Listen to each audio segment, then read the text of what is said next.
অল্প টাকা খরচ করি ঘরে বসে নিজের কম্পিউটার টেবিলের জন্য তৈরি করে নিলাম অ্যাম্বিয়েন্ট লাইট অথবা ব্যাকগ্রাউন্ড লাইট, রিমোট সহ এলইডি কন্ট্রোল ডিভাইস, 1 মিটারের RGB এলইডি স্ট্রিপস আর বাসায় ব্যবহৃত নষ্ট এলইডি লাইটের ফ্রেমের সাহায্যে খুব সহজেই যে কেউ এটি ঘরে বসে তৈরি করতে পারবে।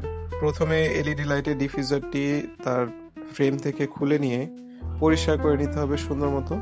এটা খুব ইজিলি ঘরে বসে যে কেউ করতে পারে। ভিতরে নষ্ট এলইডি গুলো আস্তে আস্তে বাদ দিয়ে দিলাম। নষ্ট এলইডি বাদ দেওয়ার পরে আমার কিনে নেওয়া চিপ এলইডি লাইট থেকে পিছনের যে আঠা লাগানো ছিল সেটি জাস্ট কস্টেপের মতো খুলে নিয়ে বসিয়ে দিলে কিন্তু এটি এটার সাথে স্ট্রংলি অ্যাটাচ হয়ে যাবে। এর জন্য আলাদা করে কোনো আঠা লাগানোর প্রয়োজন নেই, এর পিছনে আগে আঠা লাগানো থাকে। এরপরে জাস্ট এলইডি কন্ট্রোল ডিভাইসটি এর একপাশে কানেক্ট করে দিয়ে পাওয়ার কানেক্ট করলেই এটি কিন্তু তৈরি হয়ে গেল। আর এই যে সবুজ, নীল, লাল এবং এর সাথে সাথে অন্যান্য বিভিন্ন ধরনের কম্বিনেশনেও লাইট কিন্তু আপনারা রিমোটের সাহায্যে যে কোনোভাবেই কন্ট্রোল করতে পারবেন। এটা একদম ইজি।